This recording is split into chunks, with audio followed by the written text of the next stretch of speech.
నమస్తే అండి. నేను మన హెల్త్ ఇండియా రాజేందర్ రెడ్డిని. గత కొంతకాలంగా కొన్ని విషయాలైన పోరాడుతూ ఉన్నాం.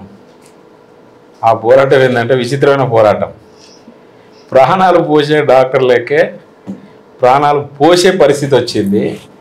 అంటే ఇట్లాంటి పరిస్థితి, మరి ప్రాణం పోసే పరిస్థితి లేనటువంటి వ్యవస్థని మనం ఏ విధంగా ఊహించుకోవాలి?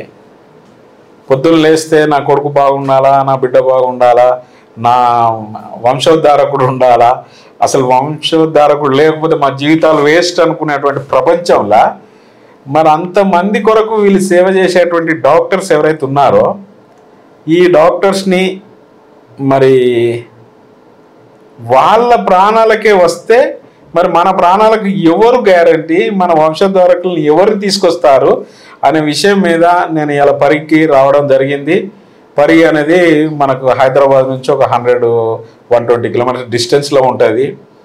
ఇంత నియర్ బై హైదరాబాద్, మరి ఇంత దాడులు చేయాల్సిన అవసరాలు లేదు. ఆ డాక్టర్ గారు కూడా ఇక్కడ లాస్ట్ ఒక 8 ఏళ్ళ నుంచి పనిచేస్తూ ఉన్నారు. మరి ఆమెకు డబ్బులే కావాలనుకుంటే హైదరాబాద్లో బోలెడు డబ్బులు ఉంటుంది. ఇక్కడ చేసే ఆపరేషన్ 5,000 అయితే హైదరాబాద్ చేసే ఆపరేషన్కి 50,000 తీసుకోవచ్చు, అదే డాక్టరు అదే రకమైన ట్రీట్మెంట్కి. కానీ ఇంత దూరం వచ్చి ఒక ఏరియా, నేను ఈ ఏరియా కూడా ఫస్ట్ టైం చూసిన, నిజంగా అగ్రికల్చర్ కూడా బాగా ఇన్కమ్ ఉన్న ఏరియా కాదు, నిజంగా సర్వీస్ చేయాల్సిన ఏరియాలు ఇవి. మరి ఇట్లాంటి ఏరియాలలోనే డాక్టర్స్కి ఇంత ఇబ్బంది జరిగితే రేపు పొద్దున ఎటుపోతుంది? అంటే మన మానవ ప్రపంచం ఎటుపోతుంది, మన రాజకీయ నాయకులు ఎటుపోతున్నారు, మన ప్రజలు ఎటుపోతున్నారు అనే విషయం తెలుసుకుందాము.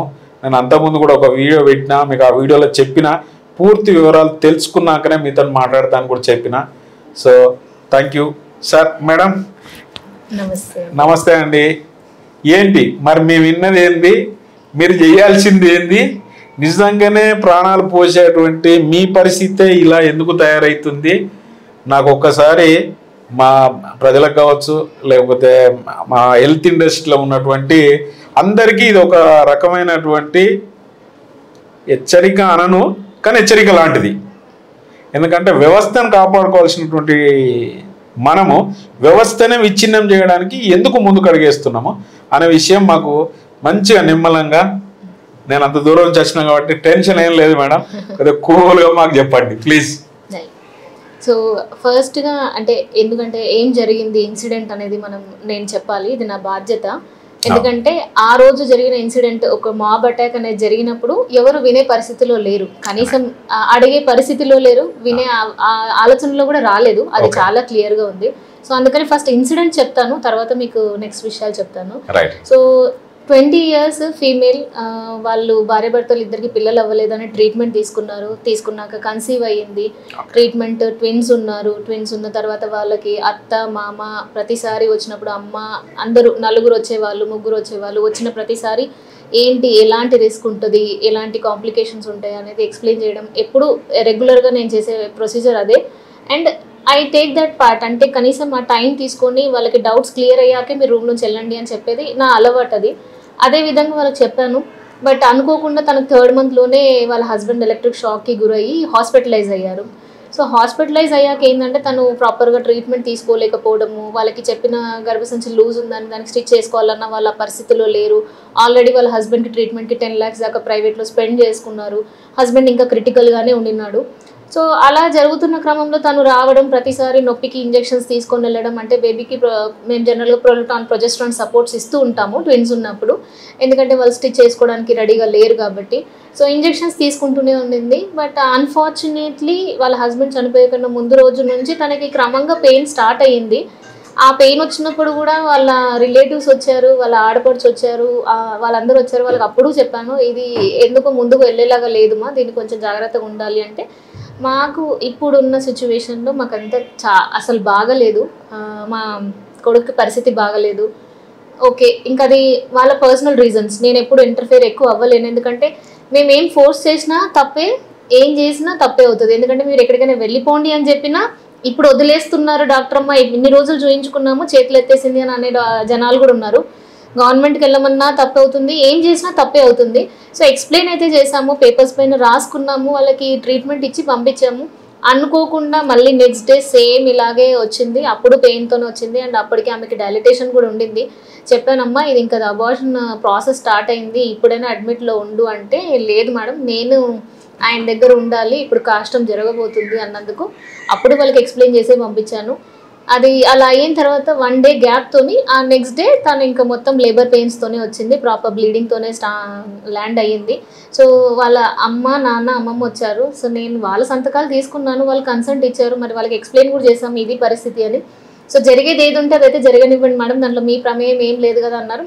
నేను దాన్ని ఎక్కువ అంటే ఇది కాంప్లికేట్ అవుతుంది, కాంప్లికేట్ చేస్తారు అని ఊహించే, అంటే ఐ డి నాట్ ఫీల్ అంటే అంత ఇదేం కొత్త కేసు ఏం కాదు, నేను చేయలేంది కాదు, 21 వారాలు జస్ట్ అబార్షన్ అవుతుంది, ఇన్ఎవిటబుల్ అబార్షన్ అంటాము, అది నా బాధ్యత అనుకున్నాను. ఎందుకంటే బ్లీడింగ్ పరిస్థితుల్లో, వాటర్ పోతున్న పరిస్థితుల్లో ట్విన్స్ కేసుని మామూలుగా ఎవరు కొన్నిసార్లు బయట డాక్టర్స్కి అంత సెటప్ లేకపోయినా, వాళ్ళు పట్టుకోలేకపోయినా, మళ్ళీ పేషెంట్ ఇక్కడ నుంచి పరి గవర్నమెంట్ నుంచి మళ్ళీ వికారాబాద్ గవర్నమెంట్ నుంచి మళ్ళీ నీలోఫర్ అంటారు, అంటే జడ్జిఖానాకి అంటారు.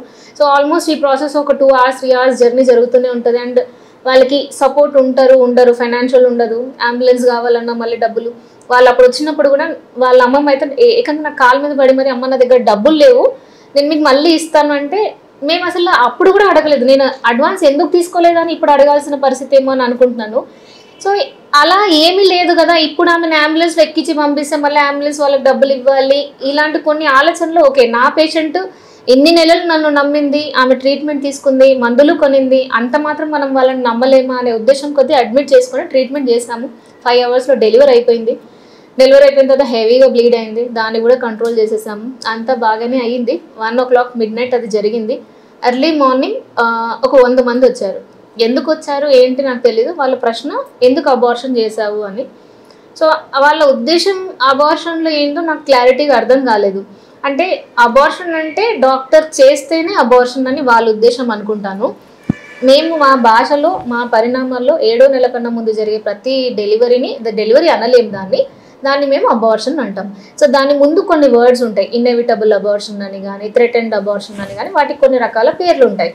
ఒక డాక్టర్గా నేను ఆ టర్మినాలజీనే అబార్షన్ అన్నాను తప్ప నేను చేశాను అనేది కాదు. వాళ్ళు అసలు అది కనుక్కోవడానికి కానీ మాట్లాడడానికి కానీ అసలు ఛాన్స్ కూడా లేకుండా. అండ్ చాలా బాధాకరమైన విషయం ఏంటంటే, నేను ఎక్స్ప్లెయిన్ చేసినప్పుడు ఉన్న మనుషులు ఎవ్వరూ అక్కడ లేకపోవడం. రావడానికి ఫస్ట్ రావడమే ఊరు సర్పంచు, ఇంకో పెద్దవాళ్ళు ఎవరో వచ్చారు. అసలు వాళ్ళ సీన్లో ఏ రోజు లేరు. పేషెంట్ ట్రీట్మెంట్ రోజు నుంచి ఏ ఒక్కరోజు వాళ్ళతో వచ్చిన వాళ్ళు కాదు. మరి అదే సర్పంచ్ మరి ఆమె ప్రెగ్నెంట్ అయినప్పుడు కానీ, లేకపోతే ఆమెకు మధ్యలో సమస్యలు వచ్చినప్పుడు ఎందుకు రాలేదండి? ఇప్పుడు ఎందుకు వచ్చారు? ఎలా అడుగుతున్నారు మీరు? ఆ రోజు కూడా ముందు రావాల్సింది. మరి ఆమెకు సమస్య ఉన్నప్పుడు అదే సర్పంచ్ని వాళ్ళు ముందే తీసుకొని రావాల్సింది. ఇలా నొప్పులు వస్తున్నాయి అని అంటుంది డాక్టర్ అమ్మ, 3 రోజుల ముందు కూడా నొప్పులు వస్తున్నాయి, సూదులు వేస్తాము, డెలివరీ అవుతుందంట మరి అన్నప్పుడు ఆ సర్పంచ్ ఎందుకు రాలేదు? మరి ఇదంతా జరిగినాక ఎందుకు వచ్చారు? సీన్లో మీరు ఫస్ట్ ఉన్నప్పుడు, కన్సల్ట్ ఇచ్చినప్పుడు, లేదా నేను ఎక్స్ప్లెయిన్ చేస్తున్నప్పుడు డాక్టర్స్ ఒక పద్ధతి చెప్తున్నాం, ఇది ప్రాసెస్ ఇలా జరుగుతుంది, దీనికి మేము ఈ ట్రీట్మెంట్ ఇస్తున్నాము, నా పరిధిలో ఇంతవరకే ఉంది, ఆ తర్వాత అది నేను ఆపలేను అని కూడా చెప్పినప్పుడు ఉన్న టీచర్ అమ్మ నిర్మలమ్మ గారు ఆవిడ ఎక్కడున్నారని అసలు ఆవిడైతే నేను ఎప్పుడు కూడా వెతుకుతూనే ఉన్నాను. మరి ఆమెకు తెలిసినప్పుడు కనీసం ఈ గొడవ జరిగినాకైనా, జరిగిన తర్వాతైనా కనీసం వాళ్ళ ఫ్యామిలీ మెంబర్స్తో అయినా మాట్లాడి ఉండొచ్చు కదా. ఎవ్వరూ డాక్టర్ని సేవ్ చేయాలని అనుకోలేదు. It is very clear. వాళ్ళొక మోటోతో వచ్చారు.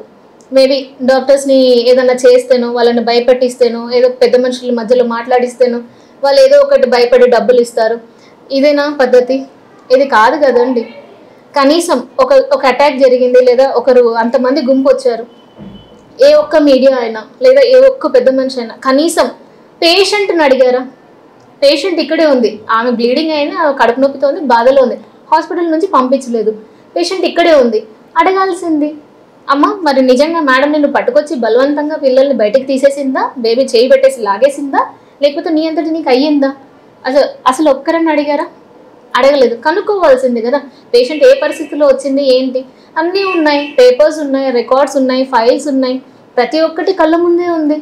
అంతమంది వచ్చారు, ఫైల్ ఇవ్వండి, పేపర్స్ ఇవ్వండి అని అడిగారు. అడిగినప్పుడు పేపర్ ఫైల్స్ అన్నీ అక్కడికక్కడే ఇచ్చేసాం కదా. Everything is clear in front of you. Manipulation time కాదు కదా, ఏమీ లేదు. బికాస్ మేము డాక్యుమెంట్ చేస్తాం, ఏ పేషెంట్కి ఏం ఇంజెక్షన్ ఇచ్చానో, ఏం రాశాను. మేము ఇంత పల్లెటూరులో ఉన్నా we are still following a proper building system. ప్రతి పేషెంట్కి తెలుసు, నా దగ్గరకు వచ్చే ప్రతి పేషెంట్కి తెలుసు. ప్రతి మెడికల్ బిల్ కూడా సైన్ చేసి మరి ఇస్తాను, అది కరెక్ట్ గానే ఇచ్చారా లేదా అని. అంత జాగ్రత్తగా చూసుకుంటున్నాం, మాకు ఆ మాత్రం తెలీదా ఇది తప్ప కాదా అని. అన్ని పేపర్స్ ఇచ్చాం అప్పటికప్పుడే, evidence, it is evidence, evidence అని. పోలీస్ వాళ్ళు అడిగారు ఎవిడెన్స్ ఎవిడెన్స్ అని, మీరే కదా అందరికి మీ ముందరే ఇచ్చాం కదా, నిమిషాలు పట్టలేదు కదా మేము ఫైల్ ఇవ్వడానికి కానీ కేస్ షీట్ ఇవ్వడానికి కానీ. ఇచ్చాము, ఎంక్వైరీ పెట్టారు, అదే రోజు అదే పూట జరిగింది ఎంక్వైరీ. మరి అప్పుడు కూడా వాళ్ళు అదే చెప్పారు కదా, జరగాల్సింది జరుగుతున్న టైంని ఎవరు ఆపలేరు, అందుకే ఇది జరిగింది అనేసి.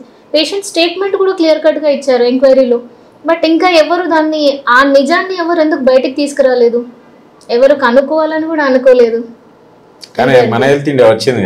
థ్యాంక్ యూ అండి, నిజంగా నాకు చాలా థ్యాంక్స్. ఎందుకంటే నేను నీకు ఆ థ్యాంక్స్ ఎప్పటికీ చెప్తాను. ఎందుకంటే కనీసం నా వినడానికి అన్ని, కనీసం అంటే మేడం ఏం జరిగింది అని అడిగిన ఫస్ట్ పర్సన్ మీరే.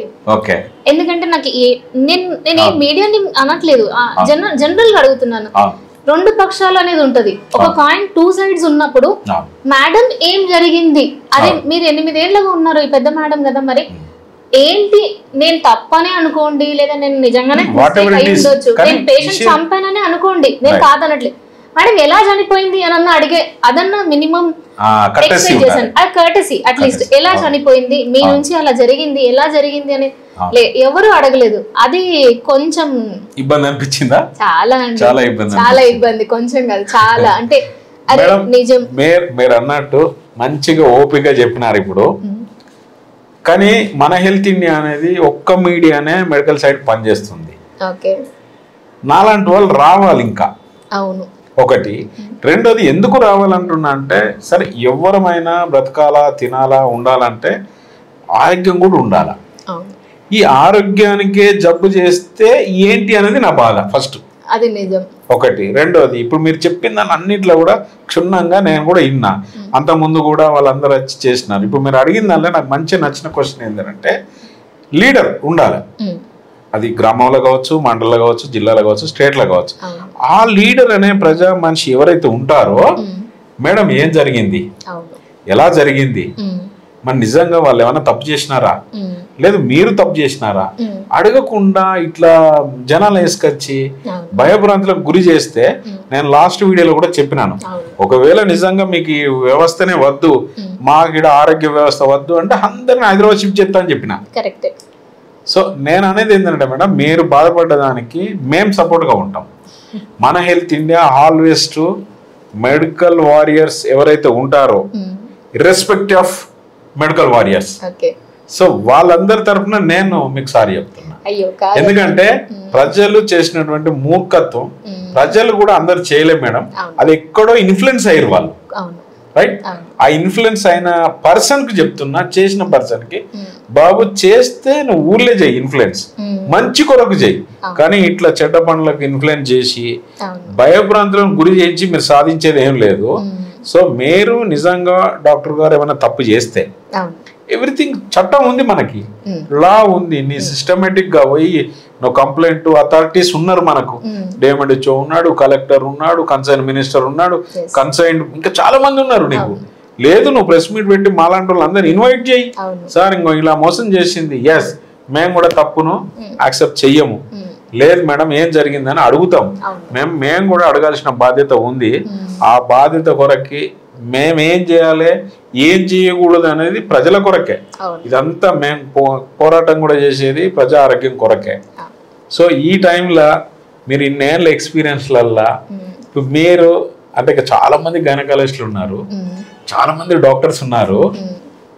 ఇప్పుడు వాళ్ళు మండల హెడ్ క్వార్టర్లకు రావాలంటే ఏం ధైర్యం చెప్తారు? నా ప్రాక్టీస్ అంటే ఇప్పటికి 12 years అండి. నేను ఫస్ట్ స్టార్ట్ చేసింది కాగజ్ నగర్ లో. ఇది ఎందుకు చాలా రిమోట్ ఏరియా. అది నేను నా ప్రతి కొలీగ్ ఎవరు నాకు పరిచయం అయినా నేను ఫస్ట్ వాళ్ళకి అదే చెప్తాను. కాగజ్ నగర్ లో 2013లో నేను ప్రాక్టీస్ స్టార్ట్ చేసినప్పుడు ఒక హాస్పిటల్లో వర్క్ చేసేదాన్ని. చాలా పెరిఫరీ ఏరియా, మంచిర్యాల్ తప్ప ఇంకొక ఊరు దగ్గరలో ఉండదు. ఏ బ్లడ్ కావాలన్నా మంచిర్యాల నుంచే రావాలి, అనస్థెటిస్ట్ రావాలన్నా మంచిర్యాల నుంచే. ఒక రకంగా చెప్పుకోవచ్చా మనం, పేరు గొప్ప ఊరు దిబ్బ అనొచ్చు ఆ ఊరిని. ఎందుకంటే కాగజ్ నగర్ అనేది కాగజ్ ఫ్యాక్టరీ ఉండే, పేపర్ మిల్ ఉండే, కానీ ఆ ఒక్కటి తప్ప everything is loose. Very true. ఆ విషయం నాకెందుకు తెలుసు అంటే నేను కాగజ్నగర్ కూడా వెళ్ళా, అవును కానీ మోస్ట్ ఆఫ్ ది పీపుల్ కి కాగజ్నగర్ అనగానే ఆ పెద్ద ఫ్యాక్టరీ ఉంది అని ఊహించుకుంటాం. అది. కానీ మీరు చెప్పేటువంటి నిజంగా బ్లడ్ బ్యాంక్ లేదు, అవును నిజంగా టెక్నికల్ గా ఏం సపోర్ట్ లేనటువంటి రిమోట్ ఏరియా, చాలా రిమోట్ ఏరియా. అక్కడ వర్క్ చేసినప్పుడు చాలా complicated cases like uterine rupture కానీ నాకు ఇంకొక సర్జన్ హెల్ప్ లేకపోయినా అప్పుడు మేము అంటే నేను పేషెంట్కి ఎక్స్ప్లెయిన్ చేసిన అమ్మా ఇది పరిస్థితి, ఇప్పుడు పేషెంట్ చనిపోతుంది, నేను దీన్ని ప్రయత్నం చేస్తాను, నేను ట్రై చేస్తాను అంటే నాకు వాళ్ళ నమ్మకాన్ని ఇచ్చి ధైర్యాన్ని ఇచ్చి నేను ఆ కేసుని హ్యాండిల్ చేసి నేను ఏ సర్జన్ లేకుండా అనస్థెటిస్ట్ నేను ఒక బ్లడ్ని అప్పటికప్పుడు ప్రయత్నం చేసి మంచిర్యాలకు ఒక అబ్బాయిని పంపించుకొని తెచ్చుకొని చేసిన కేసులు రప్చరే కావచ్చు, బ్లాడర్ ఇంజురీసే కావచ్చు, యూరాలజిస్ట్ దొరకరు, ఏమీ లేని పెరిఫెరీలో ఆ రోజు చేసినప్పుడు చాలా సాటిస్ఫాక్షన్ ఉండింది. ఎందుకంటే ఆ రోజు పేషెంట్స్ ప్రశ్నించే వాళ్ళు కాదు, నమ్మకంతోనే ఉన్నారు. అంతే నమ్మకం, డాక్టర్స్ చేసేది నిజమే కరెక్టే అని. మా ప్రయత్నాన్ని ఆ రోజు నాకు వాళ్ళు ఇచ్చిన బూస్టింగే నేను ఇప్పటికీ ఇంత పెరిఫరీకి నేను మళ్ళీ మా నాన్న ఎప్పుడు అన్నారు, మా నాన్న హైదరాబాద్లో ఉండి నేను హైదరాబాద్లో నీకు హాస్పిటల్ పెడతాను, నువ్వు ఇక్కడే ఉండు, ఇక్కడే చేసుకో అంటే పెరిఫరీలో ఉన్న ప్రేమ నమ్మకం చాలా మంచిది నాన్న, అది దానికోసమే వచ్చాను. అలాంటి పెరిఫరీ ఏరియా కోసమనే నేను మళ్ళీ ఓకే నా ఓన్ ప్రాక్టీస్ అన్నట్టుగా పరిగికి వచ్చి 8 years అయిపోయింది. This was one reason. అంటే నమ్ముతారు, మంచి నమ్మకం ఉంటుంది పేషెంట్స్కి, వాళ్ళకి సగం ఐడియా ఉండదు. ఒక ఎక్కడో చోట నేను కొంచెం ప్రయత్నం చేద్దాము, మార్పు ఉంటుంది, వీళ్ళు ప్రతిసారి హైదరాబాద్ దాకా పోవాల్సిన అవసరం రావద్దు అనే ఒక ఉద్దేశం కొద్దీ ఫస్ట్ గైనకాలజిస్ట్ అండి ఊరికి మేము తీసుకొచ్చి పెట్టింది ఈ హాస్పిటల్, ఫస్ట్ గైనకాలజిస్ట్ మేము. సో ఇది యాక్చువల్గా ఎందుకు పెరిఫరీ ఎందుకు నచ్చుతుంది అంటే ఆ నమ్మకం చాలా ఉండేది. ఎందుకో మేబీ ఈ ఇన్సిడెంట్స్ వల్ల పేషెంట్స్ కి డాక్టర్స్ మీద నమ్మకం పోతుంది ఒక వన్ సైడెడ్ వర్షన్ తోనే. అయితే ఒక ఇంటరప్షన్ చేస్తాను. సారీ చెప్పండి. నిజంగా పేషెంట్లకు నమ్మకం లేకుండా లేదు ఉన్నారు ఫస్ట్ థింగ్. అవును. రెండోది ఏంటంటే కావాల్సుకొని కొంతమంది మాత్రం ఇన్ఫ్లుయెన్స్ చేస్తున్నారు. ఆ ఇన్ఫ్లుయెన్స్ మరి వాళ్ళ అవసరాల లేకపోతే ఇంకెవరన్నా ఇన్ఫ్లుయెన్స్ చేస్తే ఈ ఇష్యూ చేసినారా నాకు తెలియదు. రెండోది ఏంటంటే ఇప్పుడు ఇన్సిడెంట్ జరిగిన కంచి కూడా నేను ఇవాళ వచ్చినా కదా, మీకు అంత పేషెంట్లు ఉన్నారు, వాళ్ళు ఏం నమ్మకం లేకుండా మీకు ఆ ఇన్సిడెంట్ జరిగింది. ఇప్పుడు ఓపెన్ సీక్రెట్ కదా, ఇప్పుడు ఆ ఊరు ఏంది మీకు ఏదో నిజంగా అమెరికాలో పాకిస్తాన్ లో లేదు, మీకు వచ్చే పేషెంట్లు అంతా నియర్ బై టౌన్ కున్నాళ్ళే వస్తారు. ఇది టాక్ ఆఫ్ ది టౌన్ ఆ రోజు ఏది ఇన్సిడెంట్ అయితే. అట్లాంటి టైంలో పేషెంట్లకు అందరికి తెలుసు షీఈ్ వాట్, ఈ డాక్టర్ ఏంటి అనేది ఎవ్రీథింగ్ ఎవ్రీబడీస్ నోస్. కానీ అక్కడ ఇన్ఫ్లుయెన్స్ అయిందని పేషెంట్స్ కూడా తెలుసు. కానీ ఇప్పటికి కూడా మనోవేదన అనాలి నేను, ఎందుకంటే మనిషికి డబ్బు పోతే దొరుకుతుందండి, కానీ మనిషి మోరల్ వాల్యూస్ హ్యూమన్ వాల్యూస్ దెబ్బతినకూడదు. అది నా ఇంటెన్షన్. నిజం చెప్పారు. ఆల్మోస్ట్ ఒక 10 days అయింది, ఇప్పటికి ఇంకా నార్మల్ గానే స్టేట్ లో మేము లేము. కొద్దిగా ఉంటారు షాకింగ్ న్యూస్, ఎందుకంటే అంత కష్టపడి పేషెంట్ సేవ్ చేయడం అనేది the primary duty in the doctors anywhere in world. నేను అక్రాస్ ద వరల్డ్ చెప్తున్నా, అక్రాస్ వరల్డ్ లో కూడా మీకు ఎక్కడ కూడా ఏ డాక్టర్స్ కూడా అంటిల్ అన్లెస్ చంపాలని మాత్రం చూసుకోడు. ఎట్లాంటి ప్రయత్నం ఉన్నా వాళ్ళ చేతిలో ఏ రకమైన హెల్ప్ ఉంటే ఆ రకమైన హెల్ప్ చేయడానికి చేస్తారు.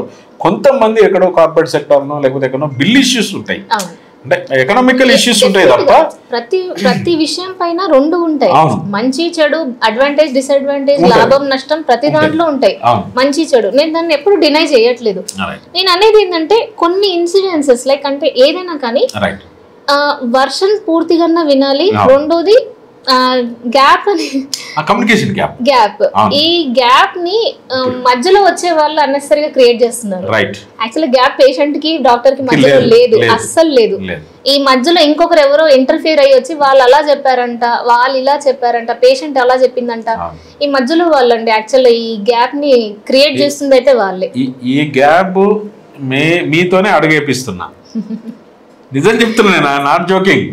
నేను ఇదే అడుగు మన ఐఎంఏ వాళ్ళ ద్వారా లేకపోతే మీకు ఎవరితో సంబంధం లేదు, మన హెల్త్ ఇండియా మీకు సపోర్ట్గా ఉంటుంది, మీరు వెళ్ళండి. ఎందుకంటే నేను అనేది ఏంటంటే మీ వెనకొచ్చే జనరేషన్కి మీరు ఆదర్శం కావాలా. ఎందుకంటే రేపు పొద్దున నాకు కావాల్సింది ఏంటంటే ప్రతి మనిషి హైదరాబాద్కి వచ్చి బతకలేడు. ఫస్ట్ ప్రతి మనిషి వచ్చి ప్రతి ట్రీట్మెంట్ కి హైదరాబాద్ పరిగెత్తలేము. సో అట్లాంటప్పుడు నేను అనేది ఏంటంటే హెల్త్ అవేర్నెస్ అనేది ఓన్లీ అండ్ ఓన్లీ మీతోనే కావాలి. అది కూడా రేపు పొద్దున ప్రాబ్లం వస్తే లేదు మేడం మీరు చెప్పిన కొన్ని వర్డ్స్ మేము కూడా గట్టిగా తీసుకుంటాము.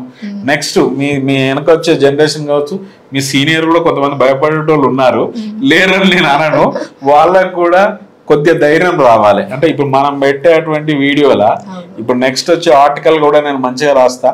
రెండోది ఏంటంటే ఏ మనిషి అయినా దయచేసి మళ్ళీ చెప్తున్నా, నేను ఒక్కొక్క ఫెర్ఫరీస్కి వచ్చి పని చేయాలంటే లేదు, టెక్నాలజీ లేదు ఇక్కడ. ఈ టెక్నాలజీ అందిపుచ్చుకోవాలంటే హైదరాబాద్ 120 కిలోమీటర్లు ఉరకలేము. ఇప్పుడు డాక్టర్ గారు చెప్పిన దానిలో నాకు బాగా నచ్చిన వర్డ్ ఏంటంటే ఆ రోజు మీరు పంపించచ్చు పేషెంట్ని, పంపిస్తే నిలోఫర్ పంపించాలి. నిలోఫర్లో వాళ్ళు ఏమంటారు సేఫ్ హ్యాండ్స్ కాదు ఇక్కడ, సో మీరు అన్నట్టు ఉస్మానియాకో లేకపోతే జడ్జిఖానాకో పంపించాలా.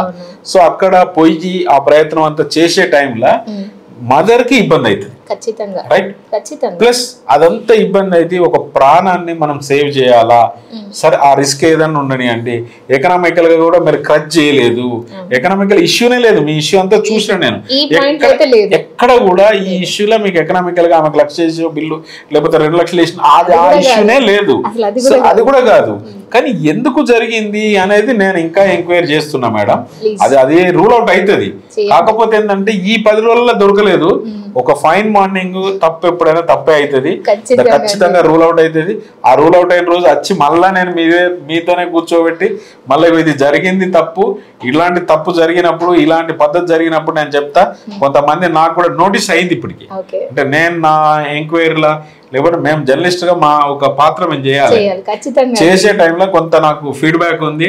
ఆ ఫీడ్బ్యాక్ ఈ వీడియో ద్వారా కొద్దిగా ఇబ్బంది జరుగుతుంది. ఆ ఇబ్బంది పెట్టిన వాళ్ళని కూడా నేనేం పర్సనల్ గా కట్ చేసి తీసుకోను. పర్సనల్ ఇంటెన్షన్ కూడా నాకు ఏం లేదు, ఎవరికి ఉండదండి. మాకైనా ఉండదు. ఎందుకు ఉంటది? మా మోటో అయినా కూడా సేవ్ ద పీపుల్ అంతే. మాకు అఫీషియల్ గా మాకు ఒక వెపన్ మా చేతిలో ఉండండి, ఒక బ్లేడ్. మీరు నమ్ముతారో లేదా, నా దగ్గర స్కాల్పెల్ ఉంది. I'm licensed doctor. మీరందరూ నన్ను ఎదురొచ్చినప్పుడు నేను పొడవాలన్నా కూడా నేను ఆలోచిస్తా, అయ్యో ఆ పేషెంట్ కి ఇబ్బంది ఏమో. నా చేతిలో నా బ్లేడ్ ఉంది. మిమ్మల్ని పొడవాలనుకుంటే పొడవలేనా? అలా కాదు కదా, డాక్టర్స్ అలా చేయలేము. మాకు అసలు అది రాదు. 20 ఏళ్ళు మమ్మల్ని బ్రెయిన్ ట్యూన్ చేస్తూనే ఉంటారు. ఎంతసేపు ఉన్న పేషెంట్ ని కాపాడు కాపాడు కాపాడే తప్ప ఒకరిని తిట్టు కొట్టు అనే ట్రైనింగ్ కూడా రాదు మాకు. మమ్మల్ని ఎందుకండి ఇంత టార్గెట్ చేస్తారు? టార్గెట్ చేసే వాళ్ళకు కూడా అంటే దేనికైనా కాలజ్ఞానం ఒకటి, జ్ఞానోదయం అని ఒకటి, ఈ 2 రావాలి. ఆ మనసులకు వచ్చే టైం దగ్గర ఉంది. ఆ విషయం కూడా తొందరనే అవుతుంది మేడం. మీరు ఇంకా అంటే జెట్ స్పీడ్ అంటాం కదా, జెట్ స్పీడ్ లా ఇంకా ప్రాక్టీస్ చేయాలా? జెట్ స్పీడ్ కాదండి. నేను వెరీ ఇదే సంఘటన జరిగిన వెంటనే ఒక పేషెంట్ వచ్చింది. సేమ్ నేను అనకూడదు, కమ్యూనిటీ అని అనకూడదు వాస్తవానికి. ఆ పేషెంటే వచ్చారు, వాళ్ళ దగ్గర ఊరు వాళ్ళే వచ్చారు. పేషెంట్ కడుపులో చనిపోయింది, 5 నెలలు. వాళ్ళు హైదరాబాద్ లో చూయించుకున్నారు. అక్కడ స్కానింగ్ లో చెప్పారు ఇలా ఉందని. పేషెంట్ నమ్మకం కొద్ది ఇక్కడికి వచ్చారు. నేను చెయ్యను అని చెప్పేసా. ఎందుకంటే ఒక ఇన్సిడెంట్ జరిగింది, నేను చెయ్యను. నేను మేబీ ఈ ఊరోళ్ళు నా మీద వేసిన ముద్ర అట్లాంటిది, నువ్వు కేపబుల్ కాదు అని నా మీద అట్లాంటి ముద్ర వేశారు కాబట్టి. సో నాకు అంత టాలెంట్ లేదు, నేను చెయ్యను అన్నాను. పాపం వాళ్ళు చాలా అంటే చాలా సేపు బతిమాలారండి. అంటే నాకే చాలా బాధేసింది. వాళ్ళ మామయ్య వచ్చాడు, వాళ్ళ మామయ్య వాళ్ళ వైఫ్ కి అలా సమస్య వచ్చినప్పుడు నేనే సాల్వ్ చేశాను. అందరూ వచ్చారు, నేను రిజెక్ట్ చేశా. నాకు ఇప్పటికి అది ఎందుకు ఒక చోట పెయిన్ ఉంది కాబట్టి చెప్తున్నాను. నేను రిజెక్ట్ చేసేసాను. చేసిన తర్వాత పోనీ ఏమైందని ఫాలో అప్ చేశాను. ఏమైంది నీ పరిస్థితి? ఇక్కడ నుంచి ఒక గవర్నమెంట్, అక్కడ నుంచి ఇంకొక గవర్నమెంట్, దగ్గర ఊరు నుంచి. ఫైనల్ గా వాళ్ళు తెల్లవారేసరికి జడ్జిఖానాకి చేరుకున్నారు. సో ఒక 1 డే ప్రయర్ కడుపులో బేబీ చనిపోతే నేను రిజెక్ట్ చేయడం వల్ల ఆ పేషెంట్ సఫర్ అవుతూ ఇంకో రోజుకి చేరుకుంది హైదరాబాద్ కి. చూడండి, అది ప్రజలు ఆలోచించాలి. నేను అనేది నాకు అది ఇప్పటికీ నేను అయ్యో చేసి ఉంటే ఫీలింగ్ ఉంటది. బట్ ఎక్కడో చోట నేను ఎందుకు చేయాలి అనే విత్డ్రా కూడా అవుతున్నాను. మీ మనసుకు ఇబ్బంది జరిగేటువంటి ఇన్సిడెంట్ అది. మీ ఎకనామికల్ గా బిల్లు అంటే పోన్లేరా బాబు ఏదో అని అనగలుగుతాం. లేదు మేడం ఇది ఏదో కొద్దిగా తక్కువ చేయండి అంటే మాట్లాడగలుగుతాం. లేదు మేడం పూరు మేమేం రూపాయి ఇయ్యాం, మేమే కంట్రిబ్యూట్ చేసినాం, చలో మీరు కూడా కంట్రిబ్యూట్ చేయడానికి రెడీగా ఉంటారు. కానీ ఇది మనసుకు గాయపడి మనసును విచ్ఛిన్నం చేసినటువంటి ఇన్సిడెంట్ గానే భావిస్తాను నేను కూడా. ఎందుకంటే అంత విచ్ఛిన్నం చేయాల్సిన అవసరం లేదు, మనసును గాయపడాల్సినంత అవసరం లేదు. రేపు పొద్దున మీరు అందరినీ డాక్టర్లను గాయపరచుకుంటా పోండి, రేపు పొద్దున మీ లైఫ్ ఏంటి, మీ పరిస్థితి ఏంటి, ఏం చేయాలి ఇప్పుడు? మేడం నేను అనేది సరే వాట్ ఎవర్ ఇట్ ఈస్ జరిగింది, ఆ మూర్ఖులకు లేకపోతే ఆ చెడ్డ మనుషులకు అర్థమైన రోజు వస్తుంది. ఆ అర్థం ఎప్పుడైతేనంటే వాళ్ళ ఫ్యామిలీ మెంబర్కి వాళ్ళ మనుషులకి ఏదన్నా ఇబ్బంది అయినాడు, డాక్టర్ రెఫ్యూజ్ చేసినాడు, ఇవన్నీ గుర్తొస్తాయి, రైట్? ఎందుకంటే ఆ మనిషి మాట్లాడడం వేరు మేడం, కానీ ప్రాక్టికల్గా చేయడం వేరు. ప్రాక్టికల్ ప్రాబ్లం వచ్చినాడు మాత్రం వీళ్ళందరికీ ఇబ్బంది అవుతుంది. దయచేసి చెప్తున్నా, ఇవాళ నేను రావడానికి కూడా ఎస్పెషల్లీ రావడానికి కూడా ఆ పేషెంట్ కండిషన్ కానీ, పేషెంట్కు ఏ రకమైన చీట్ కానీ, పేషెంట్ లేకపోతే ఏమైనా ఎకనామికల్ క్రైస్ కానీ ఎలాంటి తప్పు చేయకుండా నేను బాధపడేది కూడా. ఏమి తప్పు చేయకుండా ఒక నిందారోపణలు చేసేసి ఓ 200 మందిని వేసుకొని వచ్చి హంగామా చేయడం అనేది నాకు కొద్దిగా బాధ అనిపించింది. దయచేసి చెప్తున్నా, లీడర్లకు కావచ్చు, మన దగ్గర ఉన్నటువంటి మెడికల్ ప్రొఫెషనల్లో ఆర్ ఇర్రెస్పెక్టివ్ ఆఫ్ ఆల్ పీపుల్కి నేను చెప్పేది ఏంటంటే, కొద్దిగా మీరు ఇట్లాంటి ఇన్సిడెంట్ జరిగినప్పుడు మాత్రం ధైర్యంగా ఉండండి, మెడికల్ లైన్లో ఉన్న వాళ్ళందరూ కూడా.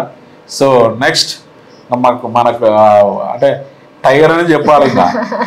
ఎందుకంటే లేదు మేడం, నేను ఎందుకు వర్డ్ వాడుతున్నా అంటే, మనం ఏంది బిజినెస్ కాదు, the service of the people. So అట్లాంటి వాళ్ళకి ఇబ్బంది రాకుండా చూడండి, మీరు కూడా బాధపడకండి. మళ్ళొకసారి నేను అంటే ఆ ప్రెస్ ముఖంగా కూడా నేనే సారీ చెప్తా. కొంతమంది ప్రెస్ వాళ్ళు రాయొచ్చు, నేను కాదన్నట్లే, ఎందుకంటే వాళ్ళు కూడా తెలుసుకొని రాయమని చెప్తున్నాం. మీరు కూడా అడిగారు అదే, జస్ట్ రెండు పక్కలు వినండి. ఎందుకంటే నేను వీడియో పెట్టే వారికి పేషెంట్ హస్బెండ్ కి అట్లా అయిందని ఏ విలేకరికి తెలియదు. అదే కదండి, అదే రైట్. సో నేను అంటున్నా, నేనే హైదరాబాద్ నుండి తెలుసుకోగలిగిన లోకల్ రిపోర్టర్స్ తెలుసుకోలేకపోయారని కొద్దిగా బాధ అనిపించింది. దయచేసి మిత్రులారా, నేను కూడా ఒక రిపోర్టర్ని, నేను జర్నలిజంలో ఉన్నోడిని, జర్నలిజం కాపాడుకొని డాక్టర్లను కాపాడదాం. సరే వాట్ ఎవర్ ఇట్స్, నేనేం వేరే ప్రొఫెషనల్కి పోయి ఈ వయసులో నేనేం సెటిల్ అయ్యి అందులో జర్నలిజం చేయలేను. ఉన్న జర్నలిజం అంతా నాది మెడికల్ జర్నలిజమే. కాబట్టి ఎక్స్క్లూజివ్లీ నేనే మిమ్మల్ని రిక్వెస్ట్ చేస్తున్నా, అట్లాంటిది ఏమైనా ఉంటే కూడా మాకు కోఆపరేట్ చేయండి. తప్పు ఉంటే రాయండి, నేనేమి ఇబ్బంది పడా. ఇన్సిడెంట్ జరిగినప్పుడు ఇన్సిడెంట్ని నిక్కచ్చిగా రాద్దాము, నిక్కచ్చిగా చెప్దాము. మనం ప్రజా వైద్యం కొరకు ఎంతవరకు కష్టపడాలనో అంతవరకు కష్టపడదాము. ఓకే మేడం, ఇంకా పాయింట్ అయితే చెప్తానండి. పేషెంట్ ని ప్రతి ఒక్క పేషెంట్ ని మేము కాపాడగలము అని మేము చెప్తున్నాము అంటే అది నాట్ పాసిబుల్. మేమైతే దేవుళ్ళు దేవతలు కాదు. చనిపోతున్న పేషెంట్ని నేను కాపాడగలుగుతాను, ఇంకొక 100 ఏళ్ళు నేను కాపాడుతానని ఏ డాక్టర్ ఎప్పుడూ అది ఒక ఇవ్వలేరండి. గ్యారంటీలు వ్యారంటీలు డాక్టర్లను అడగకండి. ఒక్క రిక్వెస్ట్, మేము పాసిబిలిటీస్ చెప్తాం. ఎంత పర్సంటేజ్ ఈయనకి సమస్య ఉంది, ఎంత పర్సంటేజ్ మేము ట్రీట్మెంట్ చేయగలిగితే దాంతో వచ్చే బెనిఫిట్ ఏంటి అనేది. సో ఇది ఒక్కటి మాత్రం పర్సంటేజెస్ అనేది ఒకటి ఉంటుంది. అంటే basic, it is not 100%. Definitely 100% A doctor ఎవరిని కాపాడలేరు. నేను ఈ కేస్ కి సంబంధించి లేకుండా చెప్తున్నా. అంటే ఏదైనా పేషెంట్ డెత్ అయితే మీరు కాపాడుతా అన్నారంటే ప్రయత్నమే చేయగలుగుతారు. మేడం నేను అనేది ఏంటంటే, పేషెంట్స్కి మీరు బాగానే చేస్తూ ఉన్నారు, చేయట్లేదు అని ఎవరు అనట్లేదు. తర్వాత రెండోది ఏంటంటే, ప్రాణాలు కాపాడుకోవడానికి మన దగ్గరికి వస్తారు, లేదా వడ్డీ వ్యాపారానికో, లేకపోతే వాళ్ళకి ఏదో డబ్బులు కావాలనో, లేకపోతే ఫైనాన్స్ కంపెనీ కాదు ఇది. సో మీరు అన్నట్టు వాళ్ళకి వచ్చే పరిస్థితులల్లా మీకు పేషెంట్ల నుంచి, ప్రజల నుంచి ఒక అవసరం ఉంది ఏంటంటే, అమ్మ మీరు ఏమన్నా చెయ్యండి, మా ప్రాణాన్ని బతికియండి అని ఫ్రీ హ్యాండ్ ఇచ్చినప్పుడు మీరు పీస్ఫుల్ గా పని చేయగలుగుతారు.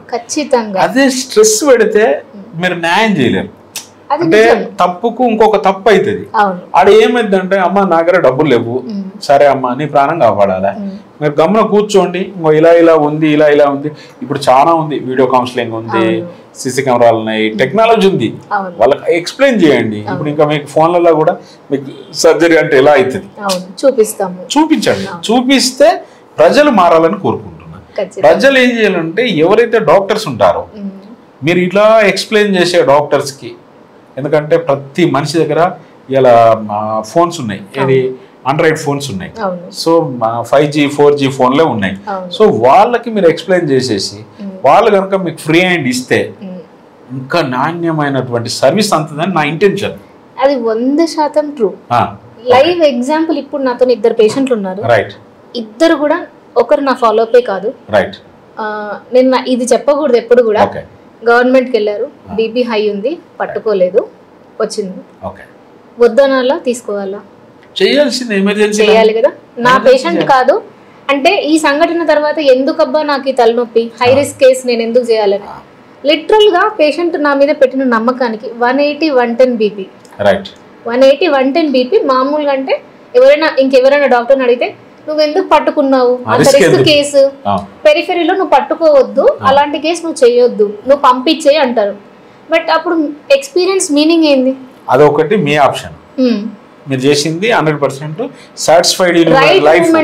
రైట్ మూమెంట్ లో అంటే ఎమర్జెన్సీలో వచ్చింది, కేసు చేసాము, బేబీ వెరీ సిక్, బేబీని ఎన్ఐసీలో పెట్టాం, మొత్తం మోషన్ అంతా పోయి మెకోనియం స్టెయిన్ అయిపోయి బేబీ మింగేసి బేబీ ఎన్ఐసీలో ఉంది. ఆ మూమెంట్ నేను రిజెక్ట్ చేస్తే బేబీ అన్నా చనిపోతుంది, మదర్ అన్నా చనిపోతారు, ఇద్దరిలో ఒకరు మనం లూజ్ అవుతాం. సో అది ఆ టైంలో మీరు స్పేస్ చేయాల్సింది. చేశాను అది నేను ఒక్కటి. ఎందుకంటే మీరు అన్న పాయింట్ నిజమే. ఆ పేషెంట్ చెప్పింది ఏంటంటే మీరు చెయ్యండి మేడం, మీరు చెయ్యండి అని ఒక మాట నాకు చాలా అంటే ఓకే, ఇంకా నమ్మకం ఉంది, నమ్మకం పోలేదు, జనాలకు ఉంది, ట్రై చేయాలి, సింపుల్. నాకు ఆ శక్తి ఉంది, ఆ నాలెడ్జ్ ఉంది, నేను ట్రై చేయగలను. ఏ కాంప్లికేషన్ లేకుండా ఇద్దరిని సేవ్ చేసామండి టైంలో. హ్యాపీగా ఫీల్ అనిపిస్తుంది. మీరు చేసిన పని అక్కడ మీకు ఫ్రీ హ్యాండ్ ఇచ్చినారు, నిజం. ఫస్ట్ థింగ్ అది. సెకండ్ వన్ ఏంటంటే పేషెంట్ కోఆపరేషన్ అనేది చాలా అవసరం. రెండోది, మూడోది చెప్తాను నేను మీకు. మీరు నిజంగా రెఫర్ చేసినారు అనుకోండి, ఇక్కడ మీరేదో కొంత కాస్ట్ చేసినారు, దీనికి త్రిబుల్ టైం ఇంది హైదరాబాద్ ఫస్ట్ ఒకటి. రెండోది, ఈ triple time economical price, life risk. ఎందుకంటే journey is very important. Journey hours చాలా ఇంపార్టెంట్. సో ఇట్లాంటి విషయాలు మీరు విని జనాలు ఇప్పటికైనా మారాలి. మారితే మంచిది, మారకపోయినా మంచిది, మీ సాగు మీరే కోరుకున్నట్లు లెక్క. అంతకుమించి నేనేం చేయలేను, ఎందుకంటే నన్ను కాపాడడానికైతే డాక్టర్స్ ఉన్నారు. That is clear, that is clear. కాబట్టి నేను చెప్పేది ఏంటంటే ప్రజా జీవితంలో ప్రజా ఆరోగ్యం చాలా ముఖ్యం. మనం ప్రజా జీవితంలో ఉండాలా, తెల్ల బట్టలు వేసుకోవాలా, BMW కార్లు తిరగాలా, లేదు విల్లా కొనుక్కోవాలా, పెద్ద బంగ్లా కొనుక్కోవాలా అంటే మాత్రం ఈ యొక్క వైద్యం అనేది చాలా ఇంపార్టెంట్. ఈ వైద్యాన్ని మీరు కనుక నెగ్లిజెన్స్ చేస్తే, మీరు ఇది ఒక్కటి నెగ్లిజెన్స్ చేస్తే 99 రకాల అనర్థాలు, ఈ ఒక్కటి కనుక మీరు గట్టిగా పెట్టుకుంటే ఆ 99 రకాల ప్లస్ పాయింట్లు ఉంటాయని నేను చెప్పకనే చెప్పచ్చు.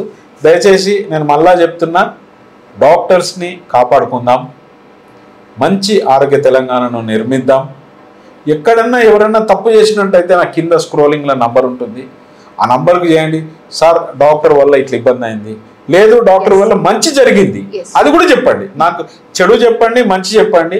అన్నిటికంటే ముఖ్యమైన విషయం ఏంటంటే, నేను నా ప్రోగ్రాంలలో చెప్పేది, నన్ను తిట్టాలనుకున్న వాళ్ళు మంచిగా హ్యాపీగా తిట్టండి, పొగడాలనుకున్న వాళ్ళు కూడా హ్యాపీగా మనిషి నిండా పొగడండి. అంతేగాని నేను దేనికి బాధపడా. ఎందుకంటే ఈ జీవితంలోకి వచ్చిన 20 ఏళ్ళు 25 ఏళ్ళ నుంచి నేను అన్నీ అనుభవించి వచ్చేసిన కాబట్టి దేనికి బాధపడేది లేదు. ఫైనల్గా నాకు కావాల్సింది ఏంటంటే డాక్టర్స్ని సేవ్ ద డాక్టర్స్ అనే కాడికి save the soil, save the doctors, save the water ఇట్లాంటి క్యాప్షన్లో పోయి సేవ్ ద డాక్టర్స్ అయితే అనకండి, దండం పెట్టి చెప్తున్నా. ఎందుకంటే save the soil, save the water అంటే ఏదో మన పుణ్యమా దేవుడు ఇస్తా ఉన్నాడు కాబట్టి ఏమైతే లేదు. ఈ డాక్టర్స్ మాత్రం దేవుడు ఇయ్యాడు, మన దానిలోనే మనం తయారు చేసుకోవాల్సిన పరిస్థితి ఏర్పడ్డది. అట్లాంటి ఇబ్బంది జరగకుండా చూసుకోవాలి. ఇంకో తాప ఇట్లాంటిది ఏం జరిగినా, దాని కొరకు ఏదైనా ఇబ్బంది జరిగినా మీరే బాధ్యులవుతారు. తప్పుంటే ఖచ్చితంగా మీరు మాట్లాడచ్చు, కానీ అదే గౌరవంగా డాక్టర్ గారు మాకు మంచి జరిగిందని కూడా చెప్పచ్చు. Okay madam, thank you. అసలు చాలా చాలా హ్యాపీ నాకు ఇంత దూరం వచ్చినా కూడా. నేను మీకు థ్యాంక్స్ చెప్పాలండి, ఎందుకంటే ఇంత ధైర్యం అంటే అది ఆ సంఘటన జరిగిన తర్వాత అది నా తప్పు లేదు అని తెలిసినా ఎవరు వినడానికి ఎందుకు లేరు అని ఒక బాధ నేను చాలా అసలు ఏమంటారు వెరీ లో. అరే ఒక్కరు కూడా వినట్లేదా, వినడానికి ఆస్కారం ఇవ్వట్లేదని చెప్తాను. మొర్రో ఏం జరిగింది చెప్తా అంటే విననంటారు, అసలు అడగరు అని అంత బాధలో ఒక ఇట్లా ఏమంటారు రేస్, సన్ రైజ్ లాగా అనిపించింది అనమాట. అందుకే నేను మీకు ఖచ్చితంగా థ్యాంక్స్ చెప్పాల్సిందే. Right madam.